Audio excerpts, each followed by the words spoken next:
from one side of Olympic overtime to the other. I'm Jake.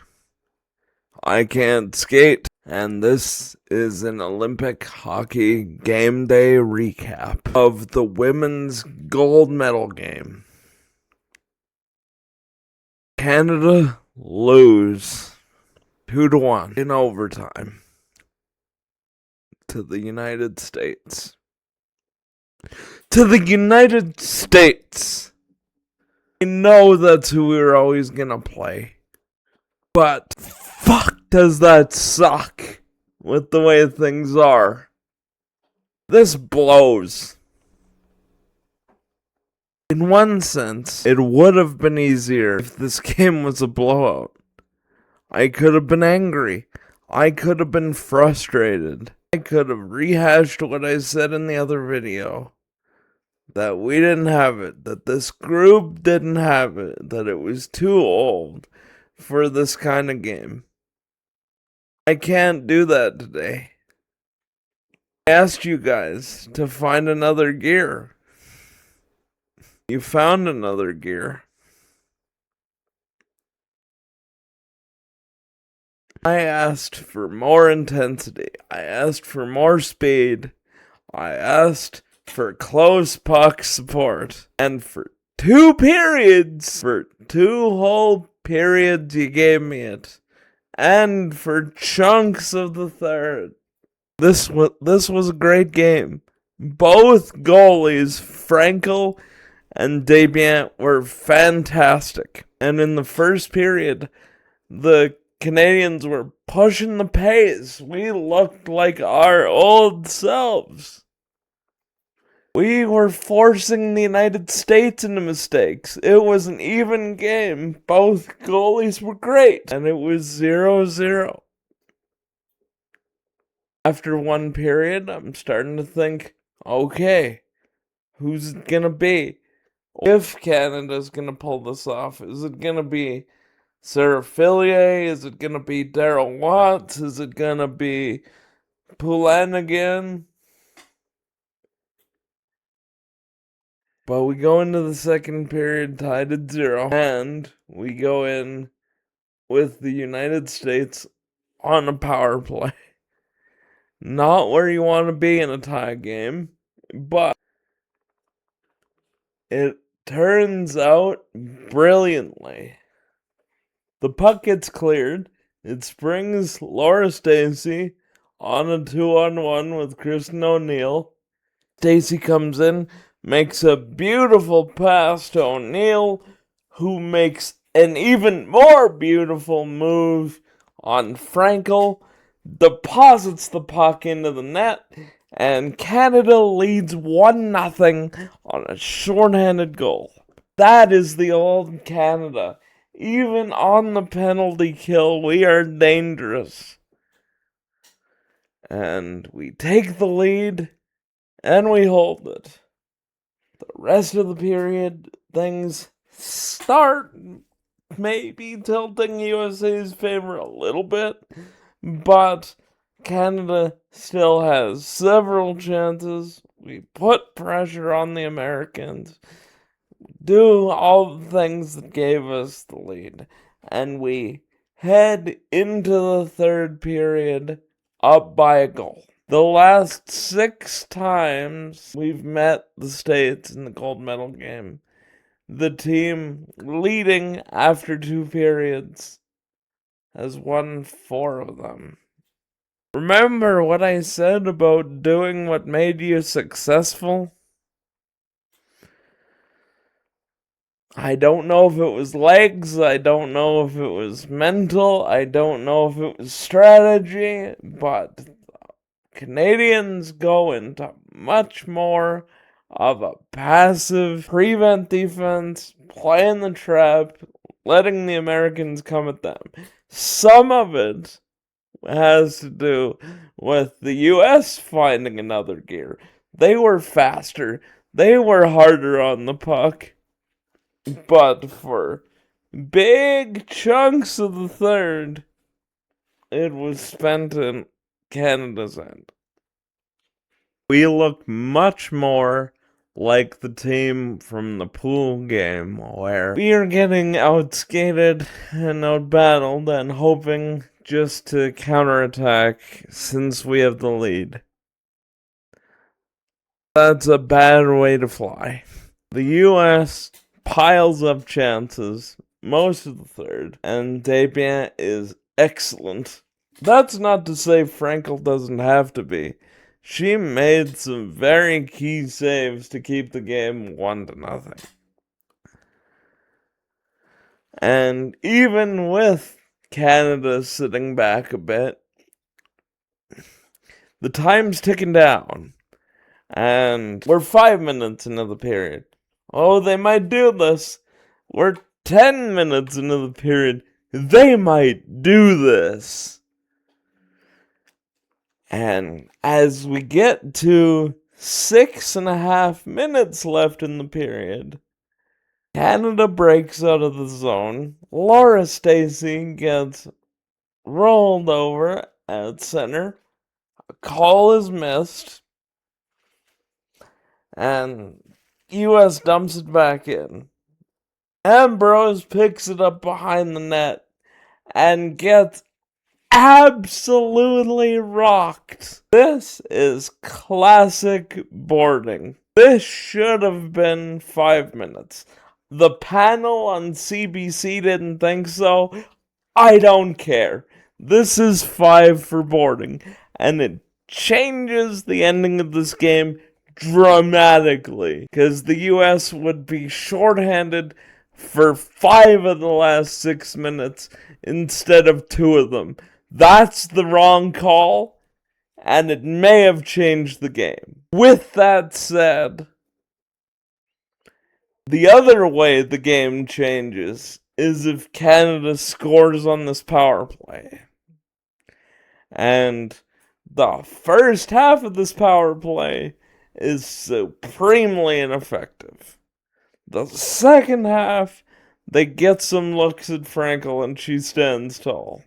But the first half of that power play is very disappointing. But the States kill it off. And we're under 5 minutes. And I'm really starting to believe. And I'm really starting to think about the video I'm gonna make, just going crazy and praising this team for how much they turned it up when it really mattered. Which this video still ultimately is. Just the tone is different. And it's different because with 2 minutes to go in the game, and the U.S. goalie pulled, they win a face-off. It goes back to the point, and Hillary Knight, who else would it be, tips the puck by Desbiens to tie the game with 2 minutes left. 2 minutes. We were 2 minutes away. Couldn't do it for 2 minutes. I feel so bad for those girls. Anyway, after Knight ties the game, Canada really gets into a mode where it looks like we just really need to get to overtime because the U.S. is trying to win it in regulation. And we do. We get it to overtime. Here's my next gripe. I'm glad it's continuous overtime. I am very glad there's no shootout. Why on earth is the gold medal game 3-on-3? The overtime of the gold medal game of the Olympic hockey tournament needs to be continuous 5-on-5 overtime. But that's neither here nor there for now, because 3-on-3 is what it is. And there are a couple of thoughts I have here. There's just, after an initial save and a dump off by Desbiens behind her net, Laura Stacey absolutely wastes of possession waiting for Marie-Philippe Poulin to change. That's fine. 3-on-3 overtime is all about line changes. But she waits for this line change by circling back and inviting the forecheck to come at her. This possession doesn't lose the game. We get a stop here, but it's a complete wasted possession in 3-on-3 overtime, which we can't have. Daryl Watts gets sprung in the 3-on-3, and it may have been soft, but I watched the women's bronze medal game, and there was a penalty shot for Switzerland for the same amount of hooking that Daryl Watts received on this breakaway in 3-on-3. Even if it's not a penalty shot, there is a hook here. Now, I understand the referees don't want to be the reason the game was decided in overtime. I understand that. I can even sympathize with that to a degree. But this was a direct scoring chance, and I believe there was enough of a hook to call this.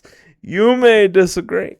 A little bit later, after the Daryl Watts breakaway, Marie-Philippe Poulin gets a chance, shoots it wide. Wasn't a super chance, but every time it's Marie-Philippe Poulin, you think maybe it's going in.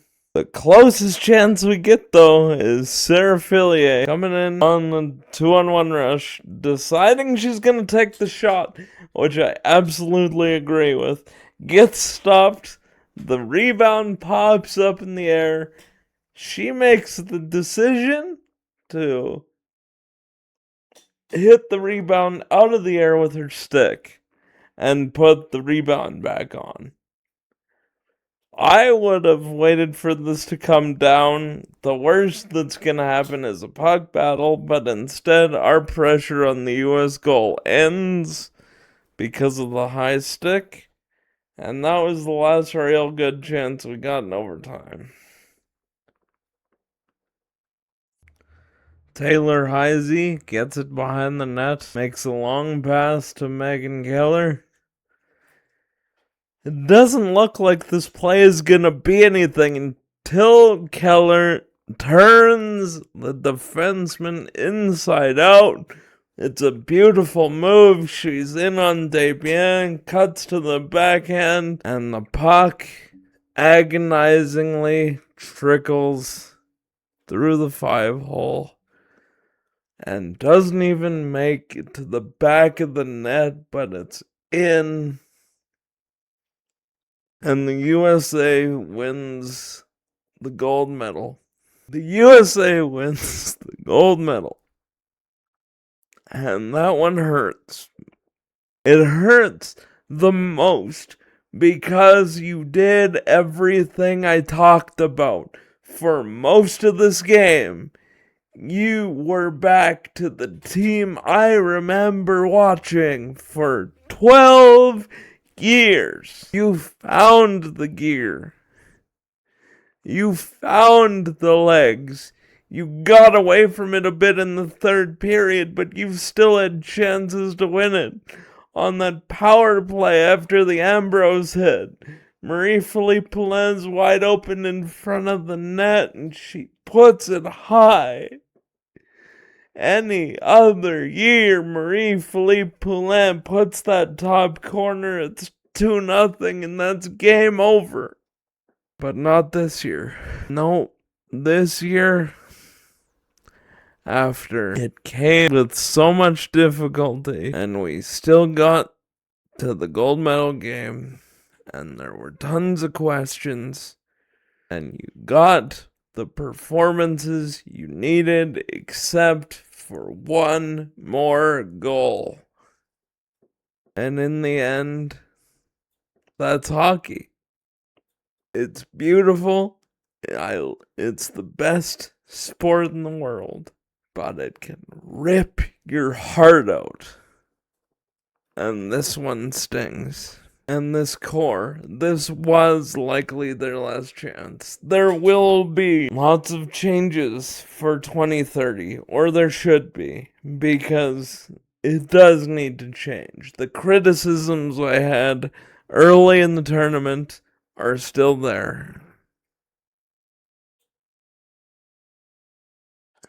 But these wonderful legends of the game we've had the privilege to watch play for the last decade, a lot of them will be gone by next time.